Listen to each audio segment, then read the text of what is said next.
Cara jualan laris di Shopee tanpa harus jadi yang termurah. Ini gue yakin nih sesuatu yang pasti diidam-idamin sama banyak seller.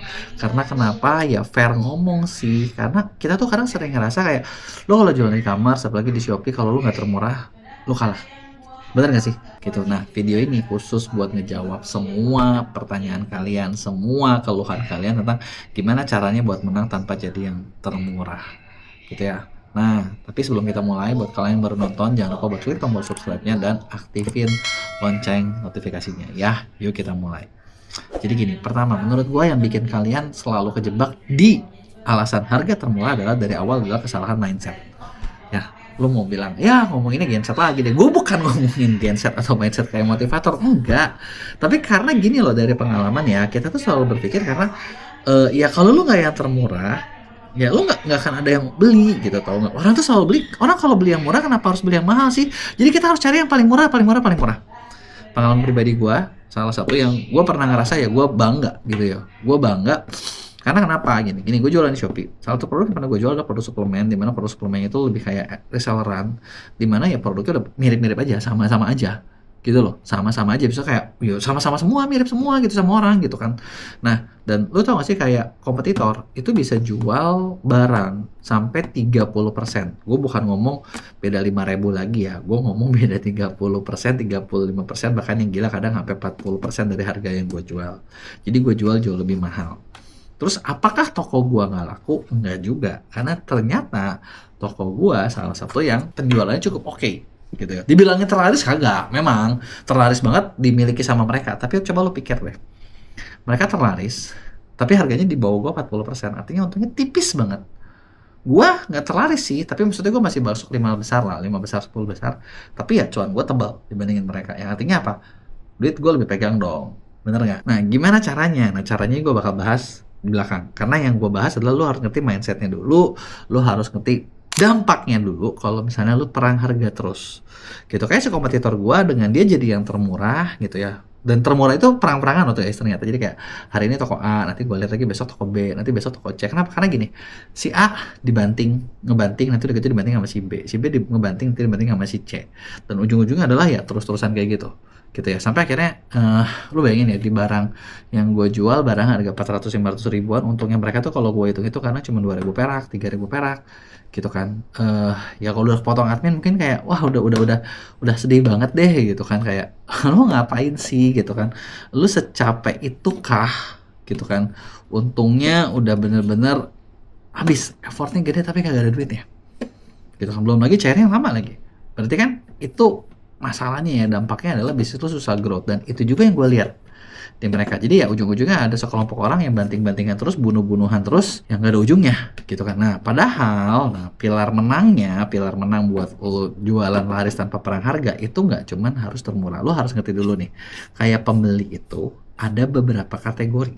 Nah kadang ini yang kadang kita nggak ngeh. Jadi gini, ada orang yang misalnya pencari diskon, jadi mereka tuh kalau nyari barang harus sampai yang termurah banget. Ibarat gini loh, contohnya gua aja, di keluarga gua, bini gua, kalau mau check out Shopee itu lama banget, check out e-commerce itu lama banget. Kenapa? Karena dia harus selalu ngebandingin satu toko dengan satu toko dengan satu toko, dan ibaratnya gini, beda 1.000-2.000, dia ngerasa seneng kalau gua dapat yang termurah gitu kan, yang tanpa sadar waktunya udah habis. Bisa ibaratnya kayak cuman beli 2 barang bisa sejam 2 jam kalau misalnya beberapa barang ya, yang sampai kadang gua bilang kayak lu bego banget sih buang waktu sebanyak itu sih. Sedangkan kalau mau belanja barang, gue nggak nyari begitu ya, gue mencari yang mungkin lebih trusted. Jadi gue nggak mau waktu gue buang lama. Ya udahlah, beda 5.000, beda 10.000, beda 20.000, kagak bakalan bikin kere gitu kan, logika gue begitu. Tapi waktu gue lebih mahal. Nah ada pembeli seperti gue gitu ya, mungkin yang lebih ke value oriented, ada juga mungkin yang lebih ke experience, ada juga mungkin yang lebih yang ke service. Artinya gini, poinnya adalah yang gue mau bahas sama kalian adalah pembeli itu nyari itu banyak harga, trusted, value, service gitu ya. Bahkan kalau lu cari itu bisa ada banyak poin banget gitu. Ada yang mencari review orang, kata temen yang mana gitu kan. Dan tergantung model bisnis juga, model barang juga. Barang semakin, contoh kayak barang gue ya, itu harga cukup mahal gitu kan. Orang juga kadang udah tahu nih harganya kayak gini nggak mungkin murah gitu kan. Bukan barangnya tuh bukan kayak barang yang harus murah-murahan gitu kan. Nah mereka mungkin bakal berpikir mana nih yang lebih bagus. Jangan sampai gue dapat murah, tapi setelah itu gue rugi Nah, itu juga catat. Jadi lu harus tahu nih model barang lu seperti apa. Ya, kalau misalnya memang model barang lu misalnya, aduh tapi gimana kok nanti kalau model barang gua memang nggak ada value-nya, nggak ada yang bisa ituin ya, semuanya jelek. Memang ya udah aja memang itu barang murah-murahan termurah. Ya pertanyaan gua, lu mau sampai kapan jualan capek begituan? Mending lu ganti barang deh kalau gitu. Barangnya nggak bisa diapa-apain. Bener nggak? Ya itu menurut gua loh ya. Tapi gua mau tahu pendapat kalian, lu tulis di komen. Pendapat lu gimana tentang statement gue yang tadi? Ya. Nah, eh maka dari itu pilarnya adalah satu. Gua adalah ngembangin added value. Added value-nya apa nih? Oh, di produk gua kasih tambahan beberapa service-service lebih. Gambarnya gua bagusin, gua kasih kayak kenapa orang harus beli di gua, gitu kan. Kalau kayak produk gua kan dulu suplemen ya, jadi kan orang tuh pengen dapetin hasil. Gua tonjolin banget highlight kayak testimoni dari konsumen gue seperti apa, ininya seperti apa, gitu kan. Nah, itu adalah hal-hal yang susah dimiliki sama si kompetitor gua, karena mereka kan udah yang penting murah, bener nggak? Kita kasih bonus-bonus khusus, nggak punya budget biasanya mereka kan. Kedua, nah selain dari value, orang juga bakal beli yang sering nongol. Nah, karena budget gua lebih punya, kenapa gua lebih punya budget? Bukan karena gua lebih kaya, tapi karena ya untung gua lebih ada kan. Gua bisa punya budget yang cukup besar untuk naikin ads. Ads gue gedein. Sedangkan mereka gue tahu adsnya kagak mungkin lo punya budget gitu, karena gue udah tahu model untung lu udah tipis banget gitu kan, lu dikasih ads mati lalu gitu kan. Nah itu yang gue hajar ke situ. Jadi trafficnya gue beli, value-nya gue tambah. Nah ketika itu gue dapat lihat, mungkin ada juga dari gue bocor nanti dibeli salah kompetitor. Ya udah, mau gimana lagi? Ya itu yang modal resiko dagang, telan aja gitu kan. Nah itu adalah salah satu trik yang gue lakuin. Nah terus udah gitu pilar kedua apa? Packaging atau presentation itu perlu. Jadi misalnya presentationnya berarti kayak lu di SKU lu bagus gak? Fotonya gimana? Seprofesional mungkin bisa kagak? Nah gue bikin foto seprofesional mungkin, tapi mungkin gak dicuri? Mungkin. Terus gimana? Oh gue kasih watermark yang banyak. Watermarknya tapi gak berasa dan lu susah crop.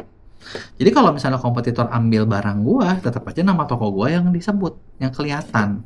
Dan terus di situnya juga gue tambahin poin kayak nih ciri-ciri yang asli apa, ciri-ciri yang ini seperti apa, ciri-ciri yang palsu seperti apa. Jadi tanpa sadar gue bikin edukasi ke calon konsumen gue. Harga aslinya segini loh. Kalau harga yang lu beli bukan segini, lebih murah, lu hati-hati lo, jangan sampai palsu. Ini ingat, ini diminum. Kalau misalnya lu palsu, mati lo gitu kan. Tidak bertanggung jawab nanti dia gitu lah, kurang lebih itu story yang gue ini. Dan story itu ngebikin pilar ketiga, kepercayaan atau trustnya dapat. Memang sih gue nggak bisa maksudnya mendapatkan semua orang, banyak juga yang sama-sama aja kok, ini kayak gini kok, ini lebih murah kok. Tapi buat orang yang maksudnya tidak mau ambil resiko, ya tetap beli ke gue. Dan jangan lupa gue untung lebih gede. Jadi ya udah, dia ngejual, logikanya ya, dia ngejual 15 botol, 10 atau 15 botol, itu setara dengan gue jual 1 botol. Jadi secara bisnis ya tetap gue lebih bagus. Secara bisnis tetap lebih sehat. Jadi meskipun seperti itu, lo bisa laris kok gitu loh ya. Nah terus gimana nih caranya? Apakah trik gue tadi gitu ya bisa dipakai semua orang? Ada nggak sih strateginya? Nah di sini gue mau spill sedikit strategi yang bisa kalian lakuin buat jualan di Shopee biar lebih laku. Pertama adalah lo bener-bener riset dulu. Lo riset, Shopee itu kuatnya di search gitu ya. Nah lo lihat di riset keyword apa aja sih gitu ya, keyword apa aja sih yang memang maksud gua tuh dicari orang, berhubung dengan barang lu. Terus udah gitu lu kalau misalnya mau lihat kompetitor yang murah-murah, mereka kelemahannya apa, mungkin itu bisa jadi value buat produk lu diperbaiki supaya barang lu tuh meskipun lebih mahal ya lebih menjual gitu. Tapi kalau bikin barang sendiri udah jauh lebih enak deh gitu kan. Nah setelah itu lu atur produk lu, SKU lu itu harus sesuai dengan maksudnya yang kira-kira orang cari gitu kan, yang orang harapin seperti apa, itu lo harus bikin gitu ya. Nah yang kedua adalah misalnya nih kan ketika di Shopee itu dia juga kan banyak main yang namanya campaign, diskon, flash sale gitu kan. Lu jangan polos ketika bikin barang. Maksudnya polos tuh gimana? Misalnya gini, gue punya barang ini misalnya katakanlah gue mau jual harganya 100.000, jangan lu tampilin 100.000, lu naikin lebih dikit. Biar apa? Biar lu punya spare budget buat masukin harga coret, masukin diskon, masukin flash sale, masukin campaign, lu punya budget. Tapi kalau udah 100.000, lu bakal dipotong, dan makin banyak potongan, pusing. Bener nggak? Terus kalau gitu bisa nggak kalau gua udah salah, gua naikin terus gua coret lagi? Nah, itu lu kena pelanggaran. Jadi lu kalau mau kayak gitu, lu harus naikin dan gitu turunin lagi nanti seminggu kemudian. Jadi ya itu juga resiko gitu ya. Jadi nggak bisa jadi dari awal sebetulnya. Dan strategi yang bisa lo mainin juga adalah mainin bundle, paket diskon gitu kan, promo-promo Shopee, itu ada banyak voucher-voucher konversi yang lo bisa mainin gitu kan. Nah, tapi mainin itu juga udah lo hitung nih marginnya gimana. Makanya di awal salah satu strateginya adalah jangan sampai langsung pasang harga udah terlalu rendah. Karena kalau udah terlalu rendah, lu capek banget buat ngangkatnya, lu capek banget buat naikinnya. Oke? Nah, kurang lebih seperti itu. Nah, ada nggak strategi yang bisa dispesialisasi, dipersonalisasi sesuai dengan produk atau toko lu? Ada.